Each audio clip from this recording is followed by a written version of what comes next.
Okay. Wheatstone bridge is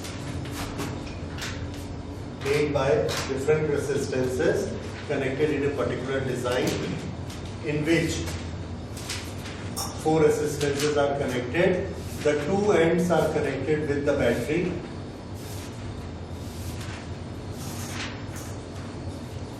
and the other 2 ends are connected with a galvanometer. This galvanometer will show the deflection if the current is passing through it. ये है design Wheatstone bridge का. Okay, this galvanometer, it has got some resistance and there are 4 resistors like this. These 2 from A to B, the voltage goes from, the current goes from A to B. This is one bank, this is another bank. One branch, another branch. And these 2 resistances in one branch have certain ratio. So these 2 are known as ratio arms. ACB and ADB. These are known as ratio arms. And this is a bridge. ठीक है? A से B current जाने के लिए ये 2 रास्ते हैं और ये उन दोनों रास्तों के बीच में ब्रिज बना हुआ है. So this is Wheatstone bridge. Wheatstone bridge में एक पर्टिकुलर स्टेज होती है which we call the bridge is balanced. When the bridge is balanced and when the bridge is not balanced, उसके लिए देखिए the bridge is balanced when, yes, ये हम लोगों ने इलेक्ट्रोस्टैटिक्स में भी एक बार किया था. If R1 upon R2 is equal to R3 upon R4. If R1 is upon R2 is equal to R3 upon R4, then we can prove that potential of C and potential of D will be equal. Potential of C and D are equal. If potential of C and D are equal, then there is no current. There is no current from C to D. There is no current from C to D. Okay. So this is Wheatstone bridge and its condition.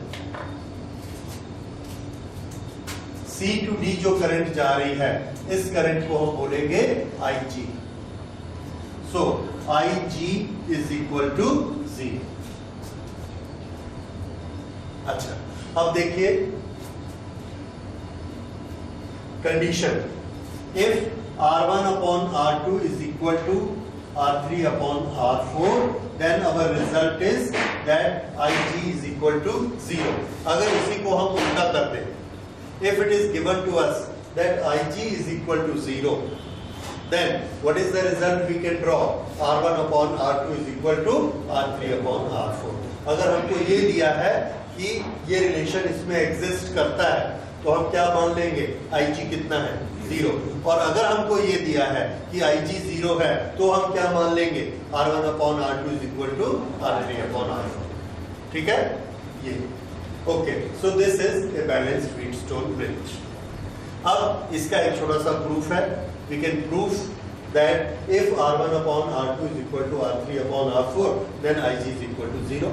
तो हम इसको proof करते हैं Kirchhoff law से. If IG is equal to 0, then we will get this condition. तो next लेते हैं proof. Proof के लिए हमने इसका कुछ पोटेंशियल डिफरेंस होगा V, उसके कारण यहाँ करंट फ्लो होगी I. ये जो I करंट है इसके 2 पार्ट किए. This is I1, this is I2. यहाँ से I1 जाएगी, उसमें से IG यहाँ नीचे आ गई IG, और यहाँ पर बचेगी I1 माइनस IG. यहां से I2 आ रही है, इधर से IG आ रही है, ऐसे. तो बताइए यहां पर करंट किधर जाएगी? आउटवर्ड. ये दोनों इनवर्ड है, ये आउटवर्ड और ये करंट कितनी हो जाएगी, I2 इधर से आई और IG इधर से आई, तो ये हो जाएगी I2 प्लस IG, ये इस तरफ चलेगी। ओके, ये हमारा करंट का डिस्ट्रीब्यूशन हो गया। और इसका टेस्ट है, जब यहाँ पहुंचेगा तो I2 प्लस IG, इधर से I2 minus IG, minus IG plus IG cancel, तो यहाँ करंट कितनी पहुंचेगी, I1 प्लस I2, यहाँ से निकली कितनी थी, I1 प्लस I2, और यहाँ पहुंची कितनी, I1 प्लस I2, और वो I1 के इधर आ जाएगी। ओके, ये अच्छा, ये हमने डिस्ट्रीब्यूशन कर लिया। अब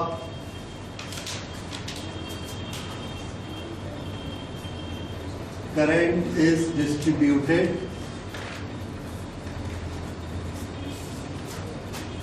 एज गिवन। उसके बाद हम लेते हैं लूप लॉ लगाएंगे। In loop ACDA, in loop ACDA, इसमें लूप लॉ लगाते हैं। इन लूप ACDA, यहां लूप लॉ लगाते हैं। I1 R1, ये साइन क्या होगा, plus, because we are going with the current. उसके बाद यहां आते हैं प्लस, इसका रेसिस्टेंस G और करंट IG, यहां पहुंचे, फिर यहां से इधर जाएंगे तो ये करंट कितनी है, I2, और रेसिस्टेंस R3, तो माइनस नहीं होगा, minus I2 R3 into I2, और वापस A पे पहुंच गए, इसलिए हमने क्या लिखा, the total sum is 0। Okay, ये टोटल सम 0 हो गया। Now we know that IG is equal to 0। If IG is equal to 0, तो इसमें IG इज इक्वल टू 0 करिए, तो IG इज इक्वल टू 0 करेंगे तो ये क्या बचेगा, I1 R1 minus I2 R3 is equal to 0. This will lead to I1 R1 is equal to I2 R3, और इससे हमने आगे बनाया I1 upon I2 is equal to R3 upon R1।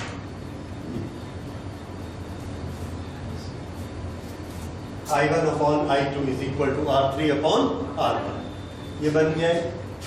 अच्छा, इसके बाद दूसरा लूप लेते हैं, ये वाला।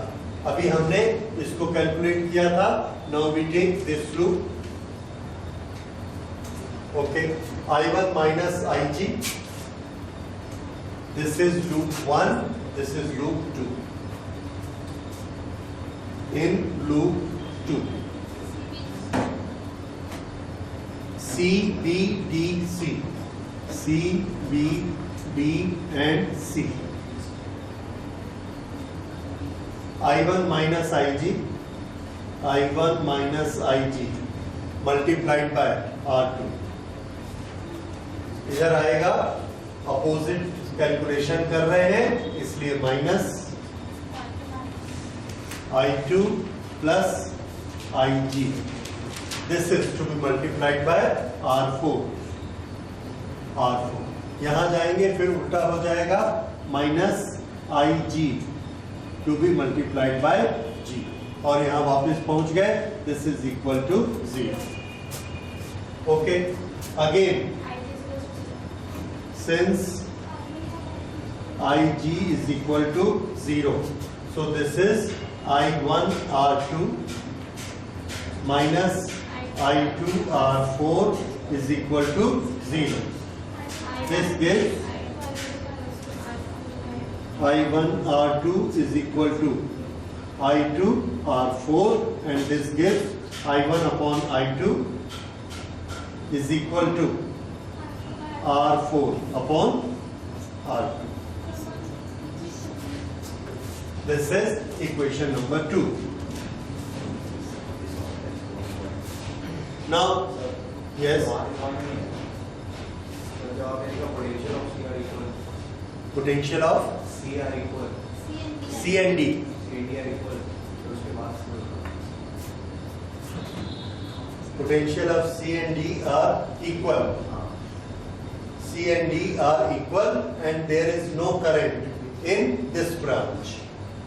IG will become 0. क्यों? क्योंकि पोटेंशियल डिफरेंस क्या होता है? 0. ये जो कंडीशन होती है उस कंडीशन को क्या बोलते हैं? The Wheatstone bridge is balanced. ठीक है? वो अब ये उसका प्रूफ है. सर पहले लूप ACD पहले लूप ACD हाँ, पहले हमने लूप लिया ACDA और दूसरी बार लूप लिया CBDC, और इससे हमको इक्वेशन क्या मिला?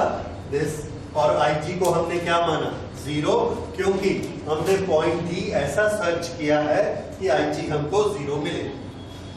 Okay, now equation 1 and 2. Equation 1 and 2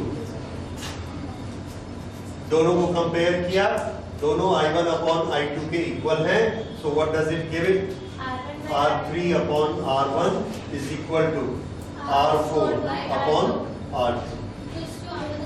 Yes, R1 को इधर ले जाएंगे, R4 को इधर ले आएंगे.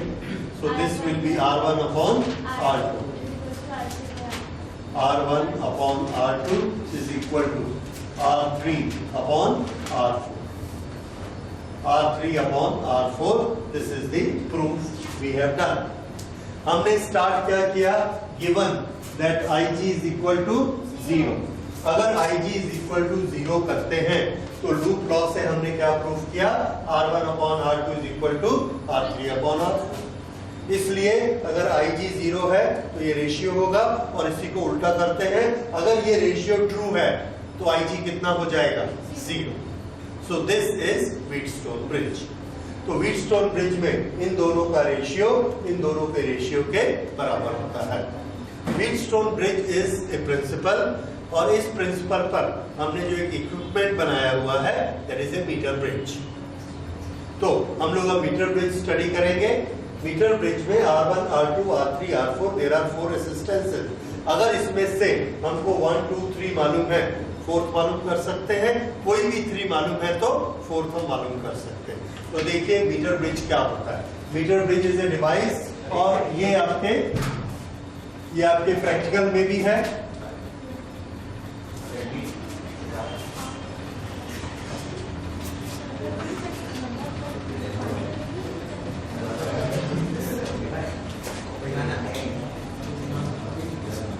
ओके, मीटर ब्रिज लेते हैं आप.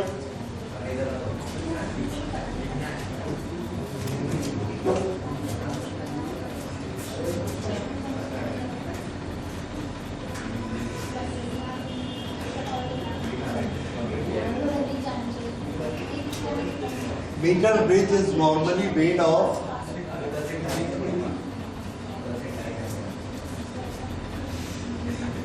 there is a wooden board.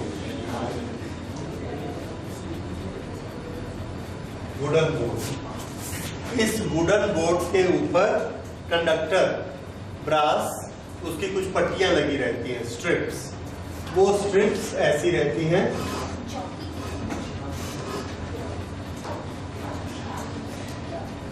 ये एक strip,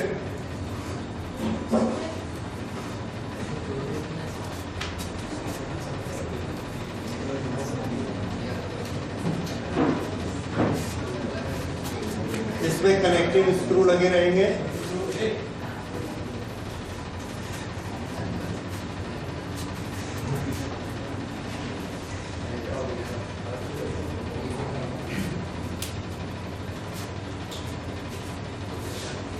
These are all brass strips.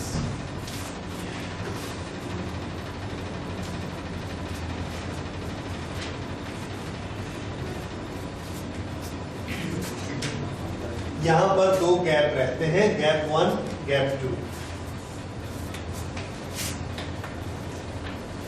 इन दोनों के बीच में हम एक रेसिस्टेंस की वायर लगाते हैं। The wire which has certain resistance, वो यहां लगा दी जाती है। This wire is 1 meter long, this is 1 meter long, इसलिए इसका नाम पड़ा मीटर ब्रिज। इसके नीचे एक स्केल रहती है और उस स्केल से हम मेजरमेंट कर सकते हैं।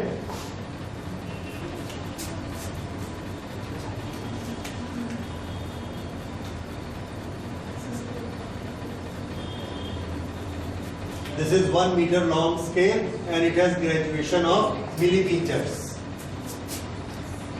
तो इसको हम यहां से मेजरमेंट कर सकते हैं।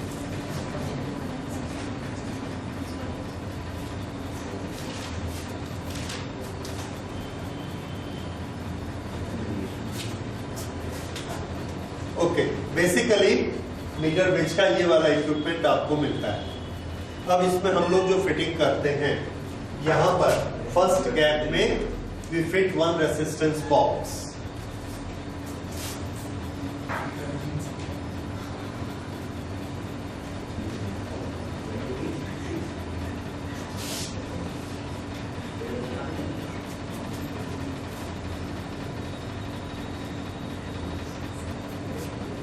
ये रेसिस्टेंस बॉक्स फर्स्ट गैप में लगाते हैं। सेकेंड गैप में जो अननोन रेसिस्टेंस हमको मिलता है उसे लगाएंगे।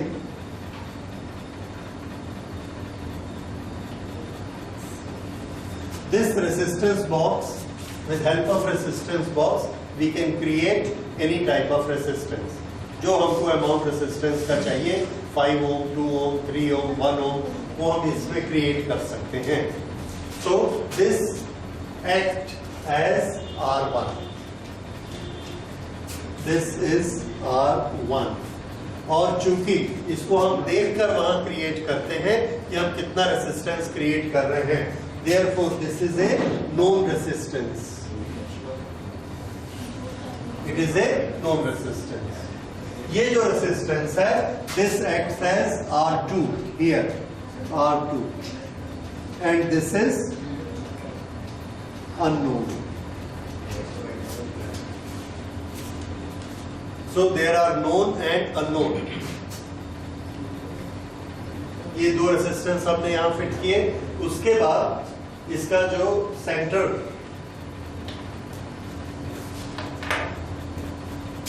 ये पॉइंट, इस पॉइंट से हम एक गैल्वेनोमीटर फिट करते हैं, galvanometer which will show presence of current, और गैल्वेनोमीटर का एंड एक स्लाइडर में ले आते हैं।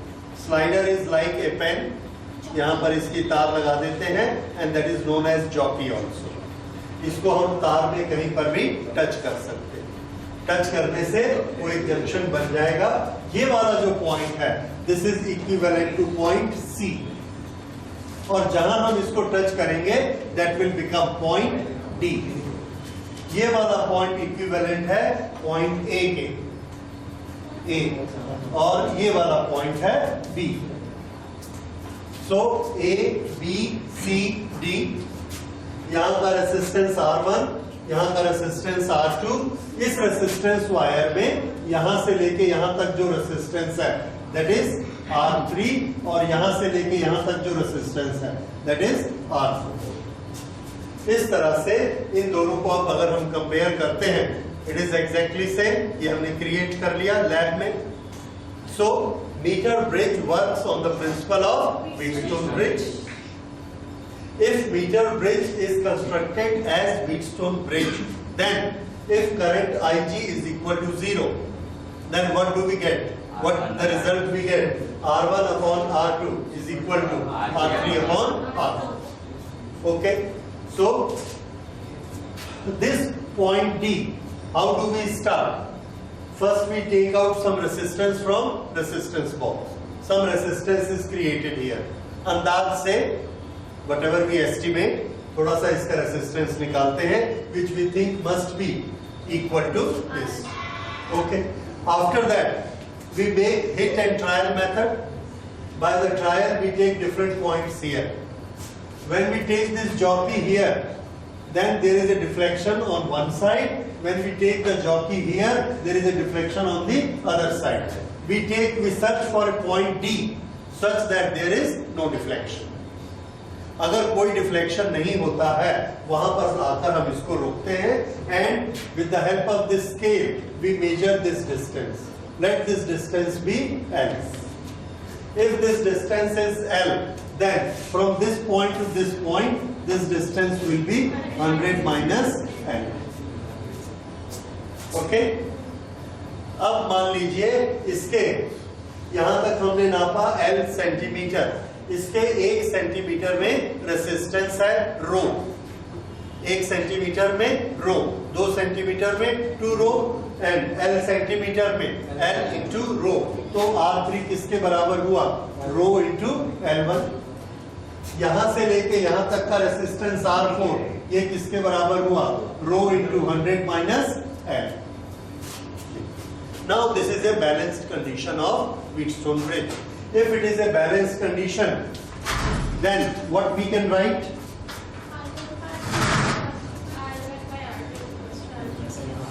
Yes. In balanced condition,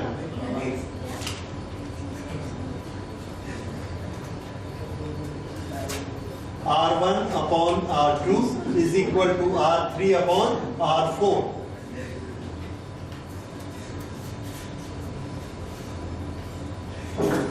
ये हमारा इक्वेशन बना. Okay, if we get this equation, then rho and rho is cancelled, and R1 upon R2 is equal to L1 upon 100 minus L. L1 मत करिए L. L upon 100 minus L. So L, we can take a reading from the scale. 100 minus L is also calculated. Minus करके R1 we are taking from the resistance box. Therefore, this is a known quantity. Unknown quantity कौन बची? R2. 1, 2, 3 are known to us. Therefore, we can calculate R2. So R1 L is known. Therefore, unknown R2 is calculated.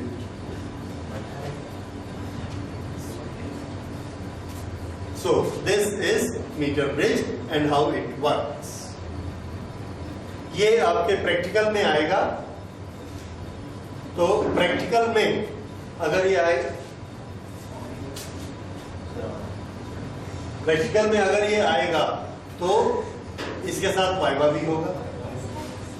Viva में किस तरह के questions आते हैं देखिए. Viva में व्हाट इज दिस, ये एक बॉक्स लकड़ी का दिखता है, इसके लिए हमारे को क्वेश्चन पूछा जाता है what is this resistance box. ये रेसिस्टेंस बॉक्स एक इस तरह का बॉक्स होता है.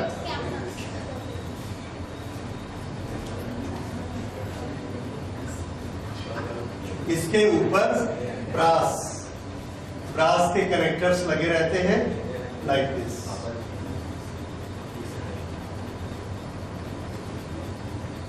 ऐसे बहुत से कनेक्टर रहेंगे और इन कनेक्टर्स के बीच में यहां मान लीजिए 2 टर्मिनल. अब इधर ध्यान दीजिए, इसके बीच में गैप है. इस गैप को फिलअप करने के लिए यहां पर ऐसे हम की लगा देते हैं. यहां पर ऐसे की लगा देते हैं. की लगाने से ये कंटिन्यू हो जाएगा और अगर की निकाल देंगे तो ब्रेक हो जाएगा. अब इस बॉक्स के अंदर यहां से एक रेसिस्टेंस वायर जाएगा, फिर ऐसा मुड़कर वापस आएगा और आकर इससे जुड़ जाएगा ये. और वैसा ही यहां भी होगा. अब देखिए, यहां से अगर हमने इसको कनेक्ट किया तो करंट इधर से आएगी और इस तरफ से निकल जाएगी. So the path of current will be this way. यहां से आना है और यहां से ऐसे पूरा कंडक्टर है, फिर यहां तक जाएगी और यहां से ऐसे निकल जाएगी। ये करंट ऐसे पास हो गई। अब अगर हमने इस की को निकाल दिया, अगर इस की को निकाल दिया तो यहां गैप आ गया। अब करंट का रास्ता, यहां तक करंट आएगी, फिर करंट इसके अंदर जाएगी और इस पूरे रेजिस्टेंस वायर से घूम के यहां आएगी और यहां जाएगी। अब इस करंट को, ये रेजिस्टेंस को पार करना पड़ेगा। So this resistance is created in the path of current. इस तरह से हम रेजिस्टेंस को क्रिएट कर सकते हैं। ये रेजिस्टेंस बॉक्स का तरीका है, ठीक है। तो रेजिस्टेंस बॉक्स के वाइवा के क्वेश्चन सुनिए। Number 1, what is this box? ये लकड़ी का एक बॉक्स पड़ा रहेगा। What will be answer? It is resistance box. What does it do? We can create resistance in the circuit, ठीक है। How do we create resistance? We just keep out the plug, then that much resistance is created on the way. Okay, how resistance is created? There is a resistance wire inside the box between every two junctions. Okay, what is that resistance wire made of? That resistance wire is made of manganese. Yes, manganese is a alloy. It is a magazine. It is a manganese plus nickel or something. So that is manganese. Why manganese is used for this resistance? The answer is manganese is used because it is an alloy, and when it is heated up, the value of its resistance does not change. Whether it is cold, whether it is hot, the value of resistance will remain same. अगर इसमें 5 ओम लिखा है, हमने इसको निकाला और इसकी value 5 ओम है, इसमें से करंट जाएगी, it will get heated up. Heat होके उसकी वैल्यू 6 भी हो सकती है, 4 भी हो सकती है, अगर कोई दूसरा रेजिस्टेंस होता तो। पर मैग्नीन और कुछ एलॉय ऐसे होते हैं जो गर्म भी हो जाएंगे तो उसका रेजिस्टेंस चेंज नहीं होता। That is why we use manganin. ये आंसर समझ में आया? देयर इज अनदर क्वेश्चन जो कि अभी अगले चैप्टर में आने वाला है। Why we make a coil of this resistance? The coil is made because of 2 reasons. Number 1, the coil can be accommodated in a small place. Number 2, why do we make a coil? The coil is half of the wire in this current goes clockwise. In returning half of the wire, it goes anti-clockwise.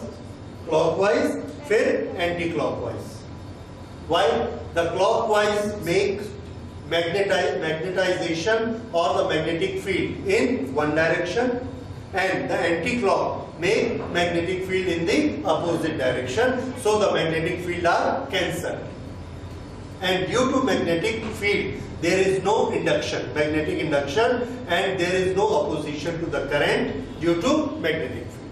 Okay, ये question कम पूछते हैं, बाकी question ज्यादा। So these are all the Bible questions with the resistance box.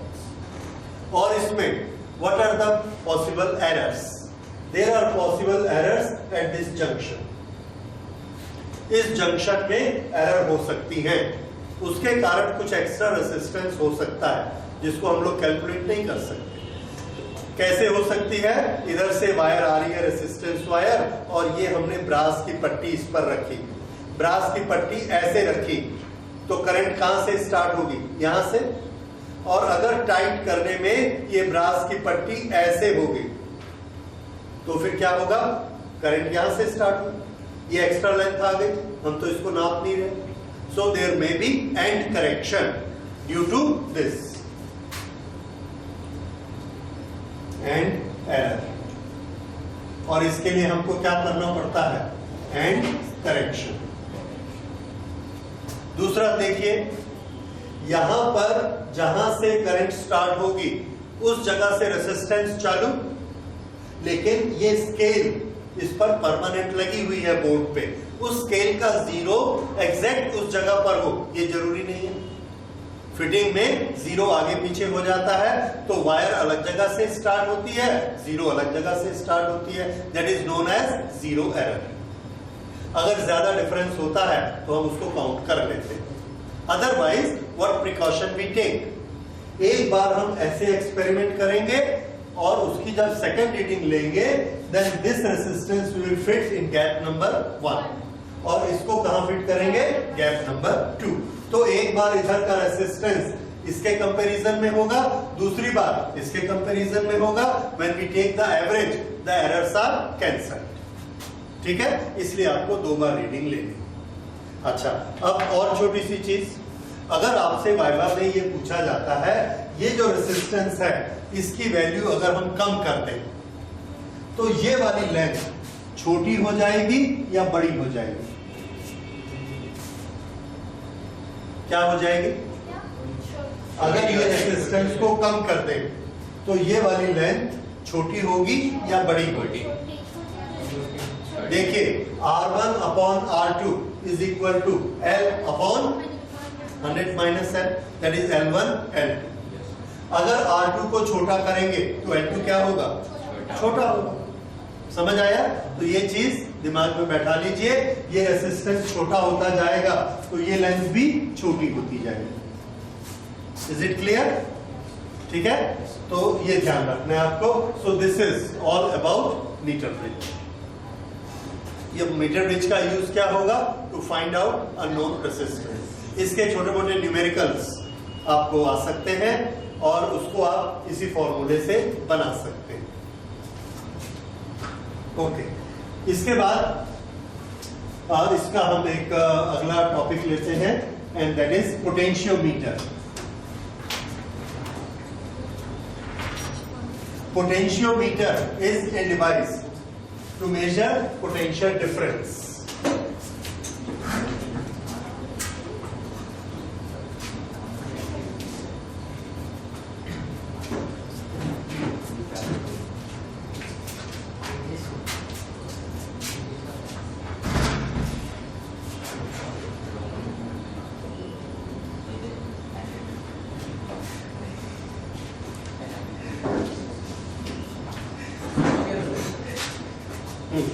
Potentiometer.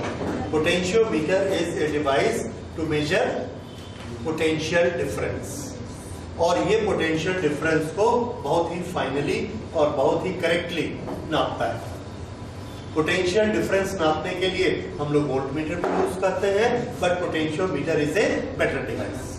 Why it is a better device, ये हम थोड़ी देर में आपको बताते हैं। तो पहले देखिए पोटेंशियोमीटर वर्क कैसे करता है। पोटेंशियोमीटर के लिए आपको 2 चीजें समझनी है। पहली चीज जो समझनी है that is potential gradient. Potential gradient.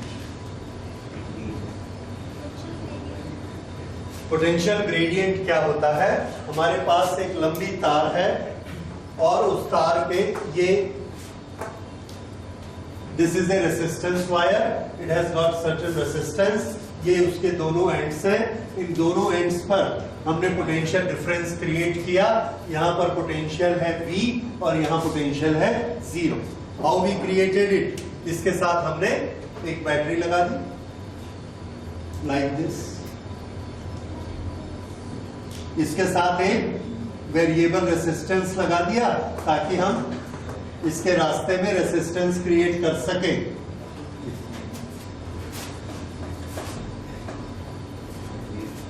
यहां पोटेंशियल है V, वहां पोटेंशियल है 0। आप देख रहे हैं पोटेंशियल गिर गया, ये हाई है और वो लो है, पोटेंशियल इज ड्रॉप्ड। तो अगर हम इसका ग्राफ बनाने जाएंगे तो देखिए यहां पर potential is high potential and here potential is 0। इनको हमने मिलाया, यहां पोटेंशियल कितना होगा? Half of the 2 values. So this become this. Here potential is V is equal to V. Here V is equal to 0. And what is this? Length. ये जो इसमें gradient दिख रहा है मीन्स स्लोप दिख रहा है। Gradient means slope. ये जो स्लोप इसमें दिख रहा है this is known as potential gradient. ये पोटेंशियल ग्रेडियंट है, इसका स्लोप। ओके, अब ये पोटेंशियल ग्रेडियंट और ये पोटेंशियल ग्रेडियंट, ये ज्यादा पोटेंशियल ग्रेडियंट है, ये कम पोटेंशियल ग्रेडियंट है। ठीक है। एनीवे, पोटेंशियल ग्रेडियंट को मैथमेटिकली हम कैसे कैलकुलेट करते हैं? तो potential gradient is potential drop of potential per unit length. Drop of potential per unit length को कैसे कैलकुलेट करेंगे? V upon L। V upon L potential per unit length, ये कहलाता है पोटेंशियल ग्रेडियंट। तो याद रखिए, ये है potential gradient. What does it mean? The drop of potential per unit length.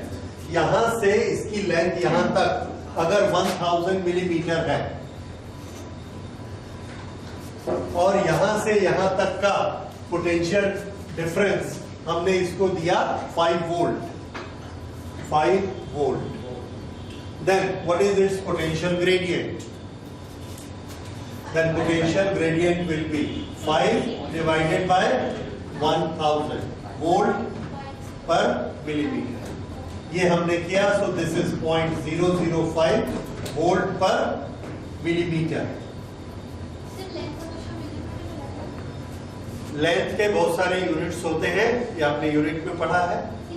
यहाँ पर हम लोग मिलीमीटर में लेते हैं। छोटा स्केल, हमारे स्केल पे जो निशान है वो मिलीमीटर पे, so normally we take for millimeters. तो this is 0.005 volt per millimeter. इसका मतलब क्या है? इसका मतलब है कि यहां पर अगर हम 2 पॉइंट लेंगे, ये 2 पॉइंट, इन दोनों के बीच डिस्टेंस 1 मिलीमीटर है, तो इनके बीच पोटेंशियल डिफरेंस कितना होगा? ये वोल्ट मीटर, ये पोटेंशियल कितना दिखाएगा? 0.005। ये इसका मीनिंग है पोटेंशियल ग्रेडियंट का। Every 1 millimetre there is a potential difference equal to potential gradient. कितना नीचे उतरता जाता है 1-1 मिलीमीटर पे, तो यहां हमने निकाला 1-1 मिलीमीटर पे कितना उतर रहा है? 0.005 volt. This is potential gradient. और ये हमारा उसको कैलकुलेशन का तरीका है। कहीं से भी 2 पॉइंट का पोटेंशियल डिफरेंस लाइए, उन दोनों पॉइंट के बीच की लेंथ लाइए, पोटेंशियल डिफरेंस को लेंथ से डिवाइड करिए, तो वो क्या मिल जाएगा हमको? Potential gradient. ये मिलेगा 1 मिलीमीटर में जितना वोल्टेज ड्रॉप होता है। अगर 1 मिलीमीटर में इतना वोल्टेज ड्रॉप होता है, तो L मिलीमीटर में कितना वोल्टेज ड्रॉप होगा? Into L, rho into L। This is potential difference when the length is L। L length के अक्रॉस पोटेंशियल डिफरेंस कितना आएगा? Rho into L। What is rho? Potential gradient. ये कहलाता है potential gradient. ये चीज समझ में आ गई। अब यहाँ का पोटेंशियल ग्रेडियंट कितना है? 0.005। मान लीजिए मैंने यहाँ पर ये तार की लंबाई को बढ़ा दिया और तार की लंबाई को बढ़ा के कर दिया 2000 मिलीमीटर, और इन दोनों में पोटेंशियल डिफरेंस लगाया 2 वोल्ट, तो पोटेंशियल ग्रेडियंट कितना बन गया? 0.001 वोल्ट पर मिलीमीटर। ओके, अब इसके 2 पॉइंट हमने लिए और उन दोनों पॉइंट के बीच का डिस्टेंस है 73 मिलीमीटर। तो 73 मिलीमीटर हमको कितना पोटेंशियल डिफरेंस देगा? 0.07। Yes, this 73 we will multiply with rho, so this is 0.001 multiplied by 73, this is 0.073 volt। तो 2 ऐसे पॉइंट जिनके बीच का डिस्टेंस 73 मिलीमीटर है, उनके बीच पोटेंशियल डिफरेंस कितना होगा? 0.073 वोल्ट। इस तरह से ये बहुत ही प्रिसाइज है, डेसिमल के बाद 3rd प्लेस तक हमको वोल्टेज देता है। So it is a very precise device which can give us very small voltage. इसमें एक छोटी सी चीज और आती है, that is sensitivity of potentiometer. ये sensitivity,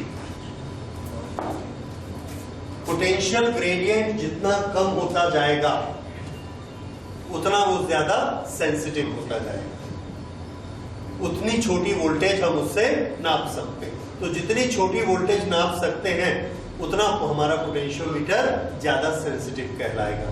तो इसके लिए सेंसिटिविटी के लिए हम लिख सकते हैं sensitivity of A potentiometer, smaller is the potential gradient,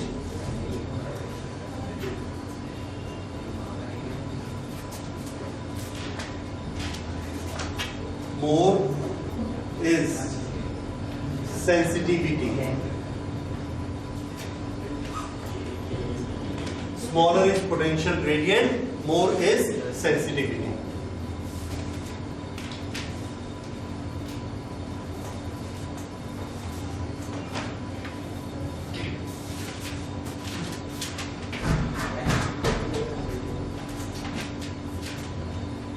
okay, ये सेंसिटिविटी के बारे में हो गया। तो पोटेंशियल ग्रेडियंट आपको समझ में आया, निकालते कैसे हैं, V अपॉन L। यूज कैसे करना है, जितनी लेंथ हम लेंगे उतनी लेंथ को ग्रेडियंट से मल्टीप्लाई करेंगे तो क्या निकल जाएगा, potential difference between the two points. अच्छा, अब अगर इतनी बात समझ आ गई तो अब हम इसके पोटेंशियोमीटर के यूज का सेकंड प्रिंसिपल समझते हैं। दूसरा प्रिंसिपल देखिए, दूसरा प्रिंसिपल इसका ये है कि ये हमारे पास एक सर्किट है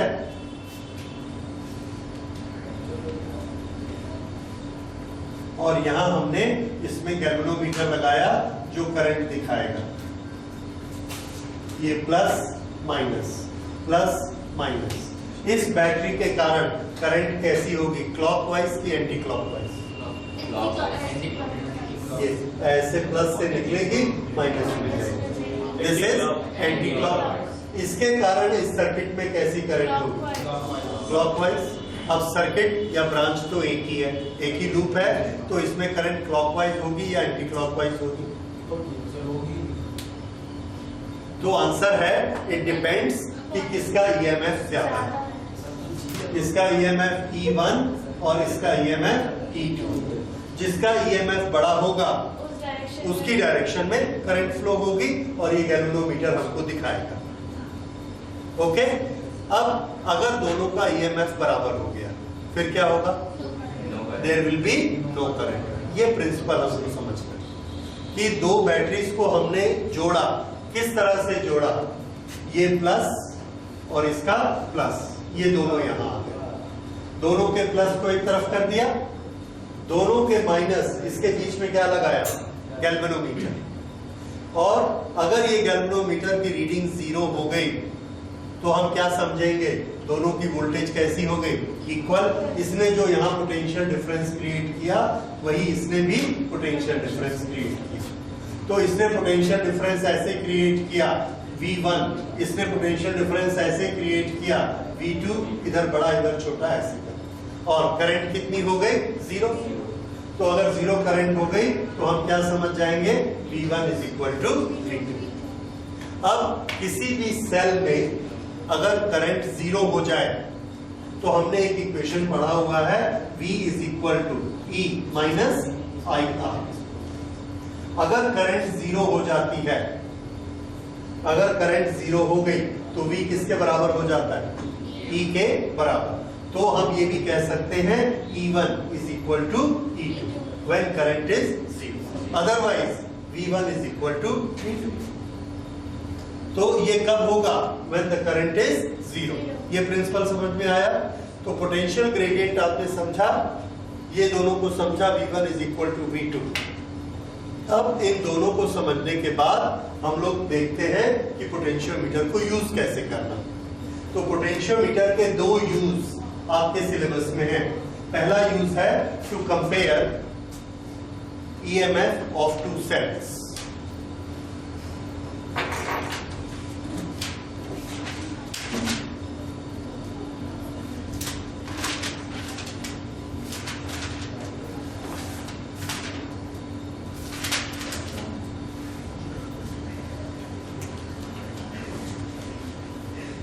एक सेल का ईएमएफ E1 है, एक सेल का ईएमएफ E2 है। नॉर्मली स्कूल में 2 सेल हमको देते हैं, डेनियल सेल और लेक्लांचे सेल। एक ग्लास वाला लेक्लांची सेल होता है और एक जो कॉपर के पॉट में रहता है दैट इज डेनियल सेल, उसमें कॉपर सल्फेट होता है। इन दोनों का ईएमएफ अलग अलग होता है and we are suppose to find out their ratio. उस रेशियो को लाने के लिए हम लोग प्रैक्टिकल करते हैं। प्रैक्टिकल जो आप करते हैं उसमें पोटेंशियोमीटर यूज करेंगे। लैब में जो आपको पोटेंशियोमीटर मिलता है वो ऐसा सिंपल एक तार वाला नहीं होता है, उसमें इसकी लेंथ हम बढ़ाना चाहते हैं, क्योंकि जितनी हम लेंथ बढ़ाएंगे उतनी वो ज्यादा सेंसिटिव होता जाएगा। जितनी लेंथ बढ़ाएंगे उतना पोटेंशियल ग्रेडियंट कम होगा, जितना पोटेंशियल ग्रेडियंट कम होगा उतना ज्यादा वो सेंसिटिव होता जाएगा। इसलिए हम लोग लंबी लेंथ वाला पोटेंशियोमीटर यूज करते हैं।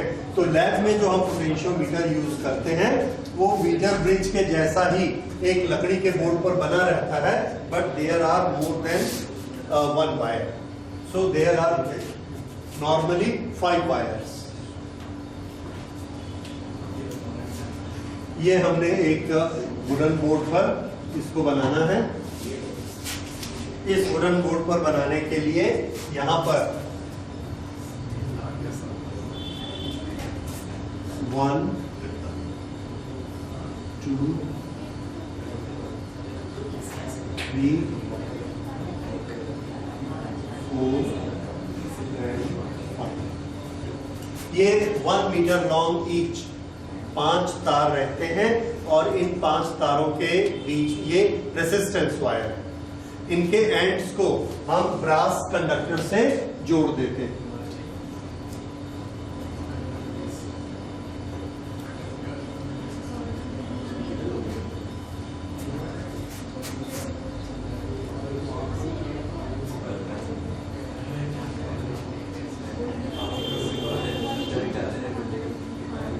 ओके, अब करंट जाने का रास्ता देखिए। यहां से करंट जाएगी, वापस आएगी, फिर यहां से जाएगी, फिर वापस आएगी, फिर यहां से आएगी। तो इस स्क्रू से लेके इस स्क्रू तक वायर की लेंथ कितनी हो गई? 5 मीटर। ये 1 मीटर, फिर ये 1 मीटर, फिर यहां से आया 1 मीटर, फिर यहां से आया 1 मीटर, फिर यहां से गया 1 meter. So there are 5 meter length. तो हमने लेंथ बड़ी कर ली तो इसकी सेंसिटिविटी बढ़ जाएगी। ओके, इसके बाद हम इसमें एक बैटरी लगाते हैं, सेल लगाते हैं। सेल लगाने का तरीका, उसका जो सर्किट डायग्राम बनेगा that will be in this way.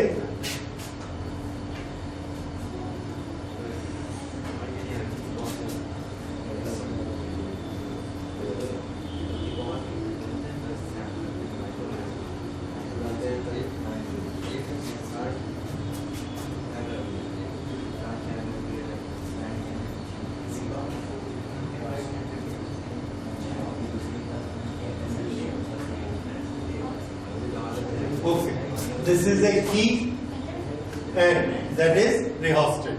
Rheostat रास्ते में रेजिस्टेंस क्रिएट करने के लिए होता है। तो ये हमने एक बैटरी लगाई, ये इनिशियल पॉइंट, फाइनल पॉइंट, इसके बीच में करंट फ्लो होनी शुरू हो जाएगी एंड इट इज एक्टिव, इसमें करंट फ्लो होगा। उसके बाद जिन 2 बैटरीज के E1 और E2 हमने कनेक्ट करने हैं, उस बैटरीज को इसका प्लस यहां रख के be connected like this.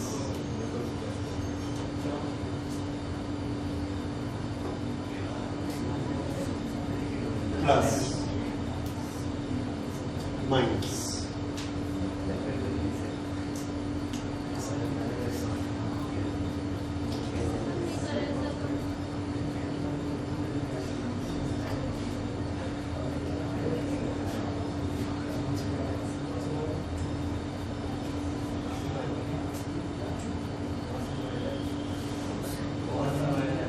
This is a two-way key.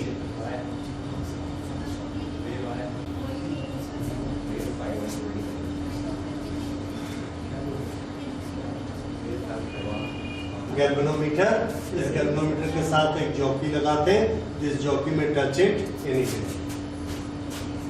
So this is our construction. Okay, इस कंस्ट्रक्शन में हम जब प्रैक्टिकल स्टार्ट करते हैं तो ये जो 2-वे की है, पहले इसको कनेक्ट करते हैं। जब हम यहाँ की इंसर्ट करेंगे तो ये वाली बैटरी कनेक्ट हो जाएगी E1 और ये वाली डिस्कनेक्ट रहेगी यहां से। तो first we connect E1।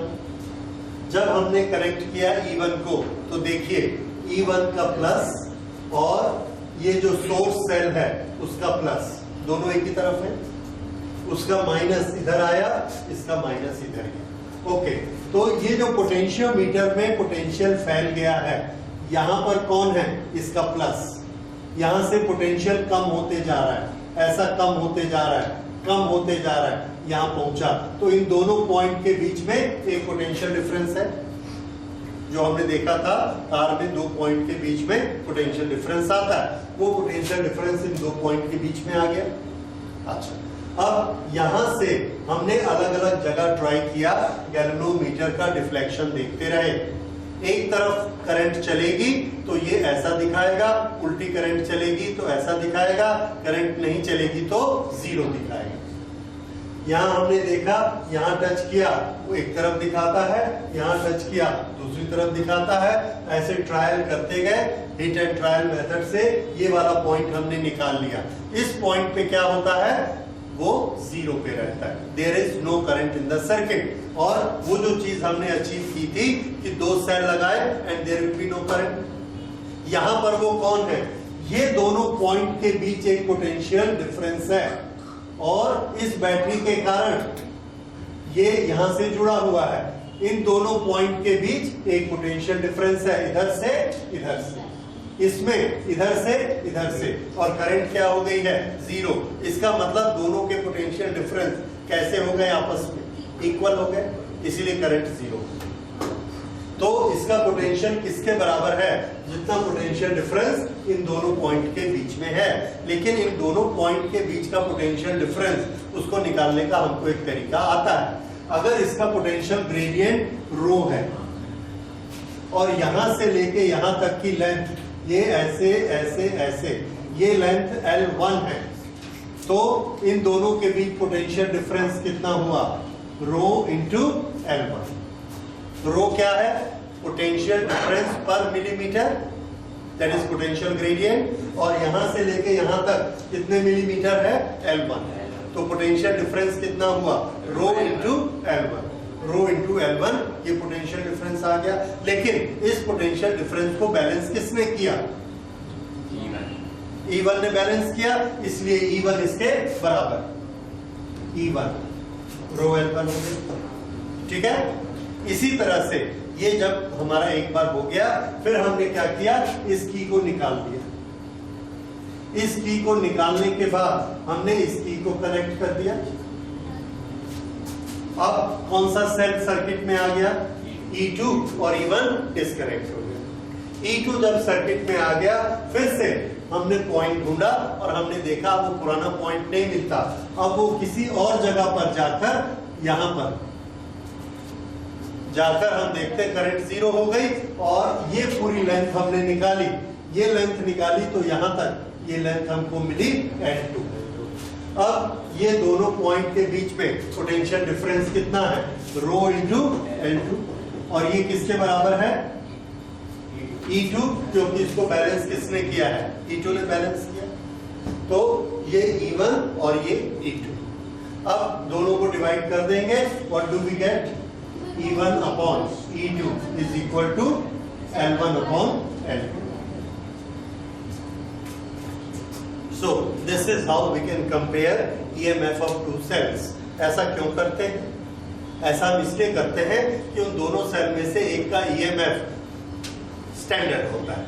We take a standard cell that is a known quantity। अगर इसमें से एक की क्वांटिटी नोन है और L1 और L2 भी नोन है, तो हम दूसरा निकाल सकते हैं। ठीक है, this is why it is used. तो हम क्या प्रैक्टिकल करते हैं, E1 अपॉन E2 की वैल्यू निकालो। Is this point clear? तो ये इसका एक यूज है। ठीक, अब लिखिए use number 2, application number 2, that is to calculate internal resistance of a cell. To calculate internal resistance of a cell.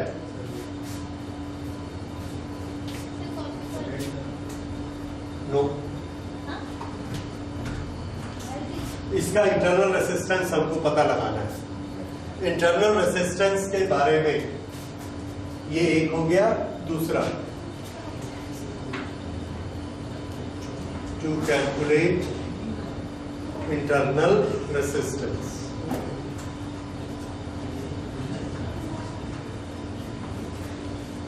Of cell. हम लोगों को एक इक्वेशन मालूम है, V is equal to E minus I R. ये potential, ये क्या है? Potential difference between the terminals. This is EMF। जब करंट जीरो होगी तो इसकी रीडिंग इसके बराबर होगी। ठीक है, ओके। इसका हमने निकालना है, तो इसको हम क्या करते हैं, एक जो सर्किट इसका बनाते हैं, इस सर्किट में एडिशन देखिए क्या करते हैं। यहां पर इन दोनों के अक्रॉस यहां हम एक रेसिस्टेंस बॉक्स लगा देते हैं, आरबी रेसिस्टेंस बॉक्स क्या करेगा, रेसिस्टेंस बॉक्स में से हमारी जितनी इच्छा होगी उतना रेसिस्टेंस हम क्रिएट कर सकते हैं। ओके, उसके बाद यहां पर हम लेकर आए इसको, और यहां पर एक गैल्वेनोमीटर है, यहां एक की है ये, और इस गैल्वेनोमीटर से हमने कनेक्ट कर दिया। कनेक्ट करके हमने इसकी लेंथ निकाली। उस समय ये की कैसी है, डिस्कनेक्टेड। तो पहला स्टेप हमने लिया, द की के is disconnected.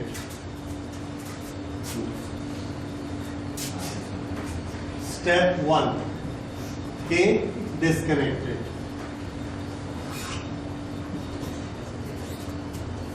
Balance point L1, ये बैलेंस पॉइंट आया L1। के को क्या किया है, डिस्कनेक्ट, और बैलेंस पॉइंट आया L1। तो इसके अगेंस्ट पोटेंशियल डिफरेंस कितना हुआ, रो इंटू L1। इसको रो इंटू L1 को किसने बैलेंस किया, E1 ने बैलेंस किया। तो E1 is equal to rho into L1। G zero हो गया, मीन्स दोनों तरफ से वोल्टेज बराबर है। ऊपर की वोल्टेज कितनी है, रो मल्टीप्लाइड बाय L1, नीचे की वोल्टेज कितनी है, E1। ये दोनों आपस में इक्वल हो गए, तो E1 is equal to rho into L1। उसके बाद हमने की को इंसर्ट किया। स्टेप 2,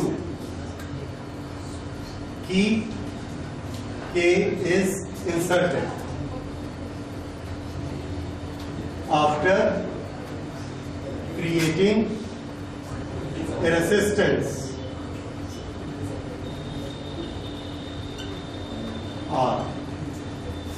R रेसिस्टेंस क्रिएट करके, यहां से हमने R रेसिस्टेंस क्रिएट किया R, और R रेसिस्टेंस निकाल के इसकी को जोड़ दिया। Now the current start flowing in it like this। अब अगर इस सर्किट में ऐसे करंट फ्लो होती है तो इस सेल के अंदर से भी करंट जाएगी। अगर सेल के अंदर से करंट जाएगी तो इसके इंटरनल रेसिस्टेंस से भी करंट जाएगी, इसके इंटरनल रेसिस्टेंस से भी करंट जाएगी। तो यहां पर कौन सा इक्वेशन एप्लीकेबल हो जाएगा, V is equal to E minus I R. और अब ये जो दो पॉइंट हैं, ये हमको E की रीडिंग देंगे या V की रीडिंग देंगे। अगर करंट फ्लो हो रही है तो ये किसकी रीडिंग देंगे, V की। अब हमने गैल्वेनोमीटर लगाया, फिर से बैलेंस किया, so current is made zero, current is made zero. अगर हम करंट को जीरो कर देंगे और लेंथ इज L2, ये लेंथ मिली हमको L2, करंट फिर से जीरो हो गई दूसरी लेंथ पे। तो यहां से लेके यहां तक का जो पोटेंशियल डिफरेंस है उसको इधर से कौन बराबर कर रहा है, तो आंसर है उसको कौन बराबर कर रहा है, V। अब E नहीं कर रहा क्योंकि इसमें करंट फ्लो हो रही है। तो हमारा इक्वेशन क्या बना, V is equal to rho into L2। अब इससे और इससे हमने बनाया E upon V। E upon V कितना हुआ, L1 upon L2. E upon V is equal to L1 upon L2. अच्छा, अब आपने इंटरनल रेसिस्टेंस के जो पहले डेरिवेशन किए हैं उसमें हमने एक चीज निकाली थी कि अगर हमने एक सर्किट बनाया है, इसका E है, फिर इसका इंटरनल रेसिस्टेंस R है, फिर यहाँ पर एक्सटर्नल रेसिस्टेंस कैपिटल R है R, तो इनका आपस में क्या रिलेशन है और इसका टर्मिनल पोटेंशियल डिफरेंस कितना है V। तो आपने एक इक्वेशन बनाया था, R की वैल्यू कितनी होती है, R की वैल्यू होती है E upon V minus 1 multiplied by external resistance R। इसका डेरिवेशन ऑलरेडी आपके पास है। अब यहां पर E अपॉन V, यहां देखिए क्या value I, L1 upon L2। So this we can write as R is equal to L1 upon L2 minus 1 into R. This is internal resistance of the cell. L1 क्या है, length, किस समय की length, जब हमने इस की को, यस, की वॉज ओपन और इसमें करंट नहीं फ्लो हो रही थी, उस समय क्या निकला था, EMF। दूसरी बात, हमने इसको जोड़ दिया, करंट फ्लो हो रही है, अब इन दोनों के बीच क्या आ गया, V। तो जब V आया तो लेंथ कितनी हो गई, L2। L2 L1 से बड़ी होगी कि छोटी, तो आंसर है छोटी होगी, क्योंकि V E से छोटा होता है। ये L2 छोटी हो गई, तो E अपॉन V की वैल्यू L1 अपॉन L2। अब R किसके बराबर होता है, E upon V minus 1 into R। इसका डेरिवेशन भी आपको याद करना होगा, जो हम लोग पहले कर चुके हैं। ठीक है, इस तरह से ये आपको प्रूफ करना है, प्रैक्टिकल कॉपी में प्रूफ करना है। ठीक है, और उसका एक छोटा सा प्रूफ है 4 लाइन का, ये पहले आपने किया है, इसके नहीं, ये प्रैक्टिकल में आपको यूज आता है, सिर्फ प्रैक्टिकल। हाँ, सिर्फ प्रैक्टिकल। न्यूमेरिकल मैंने बहुत कम देखे हैं। व्हीटस्टोन ब्रिज का है। हाँ, व्हीटस्टोन ब्रिज के आते हैं, पोटेंशियोमीटर के क्वेश्चंस आते हैं, कॉम्पिटिटिव एग्जाम्स में भी आते हैं, वैसे भी आते हैं, और हम लोग भी कुछ इसके कर सकते हैं। ठीक है, सो this is all about potentiometer. इसके बाद अब हम लोग पोटेंशियोमीटर के कुछ न्यूमेरिकल्स कर सकते हैं, मीटर ब्रिज के न्यूमेरिकल कर सकते हैं।